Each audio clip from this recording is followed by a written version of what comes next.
আল্লাহর নবী একদিন বলতেছিলেন সাহাবীরা রে, আমার কাছে তিনটা জিনিস প্রিয়। এক নম্বরে নামাজ, দুই নম্বরে আমার বিবিগণ, তিন নম্বরে সুগন্ধি। এক নম্বরে নামাজ আমি নবীর কাছে প্রিয়, সালাত আমি নবীর কাছে প্রিয়, নামাজ আমি নবীর কাছে প্রিয়। সারা রজনী জেগে জেগে নবী নামাজ পড়তেন। নামাজ পড়তে পড়তে পা ফুলে যাইতো।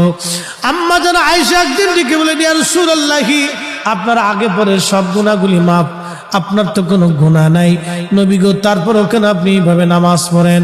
আল্লাহর নবী ডাক দিয়ে বলেন, আয়েশা রে, আমি কি আল্লাহর শুকরগুজার বান্দা হব না? আমি কি আল্লাহর কৃতজ্ঞ বান্দা হব না? আমি কি রব্বে কারীমের দরবারে কৃতজ্ঞতা প্রকাশ করব না রে আয়েশা? আল্লাহর হাবিবের কাছে প্রিয় ইবাদতের নাম হলো সালাত, নামাজ।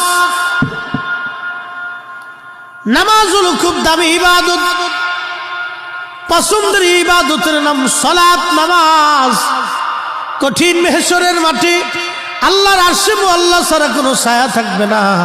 ওই ব্যক্তিকে আল্লাহ ছায়া দিয়ে দিবে যে ব্যক্তি নামাজ পড়ে মসজিদ থেকে বের হয়ে আসার পরে তার হৃদয়টা মসজিদের মধ্যে ঝুলিয়ে রেখে আসে। যে ব্যক্তি মসজিদ থেকে নামাজ পড়ে বের হয়ে আসার পরে তার হৃদয়টা মসজিদের মধ্যে ঝুলিয়ে রেখে আসে, অর্থাৎ নামাজ পড়ে বের হয়ে আসার পরে আবার অন্তরটা নামাজের জন্য উদগ্রীব থাকে, কখন আবার নামাজে যাব। এই লোকটা আরশে মুআল্লার নিচে আমার আল্লাহ তার জন্য জায়গা বরাদ্দ করে দিবে। একবার জোরে বলা যাবে কি সুবহানাল্লাহ? আল্লাহর নবী বলেন, উম্মত কিয়ামতের আলামত ৭২টা। প্রথম নম্বর আলামত হলো আমাতুস সালাহ, আমার উম্মত নামাজ মেরে ফেলবে। উম্মত নামাজ ছেড়ে দিবে, নামাজ ভুলে যাবে, নামাজ পড়তে চাবে না, নামাজ ছেড়ে দিবে। উম্মত নামাজ ভুলে যাবে, নামাজ, সালাত, সালাত, সালাত।